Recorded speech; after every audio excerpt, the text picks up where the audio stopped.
Hello. Hi. Welcome. What do you think of this blueberry? They were fantastic. Do you really mean that? Yes. Dude, I thought they were amazing. They were fluffy. Yeah. The recipe that I will link below was like, don't over mix it. And they always say that. And remember, I was like mixing. I was like, man, it's so dry. And then I was like, oh fuck, I forgot to add the vinegar. And then I added it. It was perfect. Yep, you remember that? I do. All right, brown sugar. I didn't have any white sugar. There are no racial sugar wars, but I just didn't have any. Okay, that was supposed to be a cup. You can't tell from this direction, but it's like a tiny bit too much, so I had to pour some out. But anyway, that was just like behind the scenes action. I used some free unprocessed sesame seed oil, so it didn't have a flavor. It was like the only oil that had no flavor, and it was really good, and it was free. So I used brown sugar because I didn't have white processed sugar, but this was awesome the way it was. If I had white sugar, I probably just would have used it, but brown sugar is where it's at. Like, I am super glad I made it with brown sugar. But you can use whatever. You can obviously use less sugar. You don't have to use a cup, but if you want to be hippie about it, you could use less. You could be like, I'm not using any sugar, and good for you. What else? See, I was trying not to overmix it, and I was like, something's missing.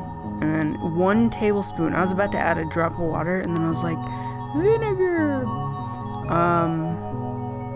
Which is weird because that's not a lot of liquid, but it was perfect. It was exactly what it needed. This is a really good recipe.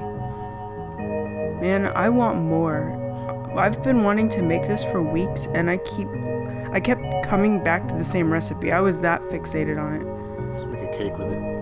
Dude, that's a good idea, and make it with frosting. Yeah. What's your favorite kind of frosting? I don't know. Probably. Isn't there like buttercream? It will go perfect with our vegan cupcakes. Yes. Anyway, so I had some blueberries, thank God, because I really wanted blueberry muffins, and we've had these in the freezer forever. Because I was like, man, I want some blueberry smoothies, but I don't know, it never quite get the job done. So I overpacked some and then underpacked other cups, so I just used a spoon, like I assume most people do, to make them kind of about the same size, which is like 3/4 full. So that was 17. I think I filled 3 of those up and just had one little empty space. So it was like 18. The temperature on the recipe, I think, said 375, but she was quoting another recipe, and that recipe was like 4 something. And I tried mine at 375, and this is a relatively new stove for us, so I haven't really mastered the right temp. And 375 is way too low. And mine, it took forever to cook, but when they were done, they were perfect. I even raised the temp at the end. Dude, we ate these with a lot of butter. Fluffy! They really were. Alright, 24 cents. Make these, peace the fuck out.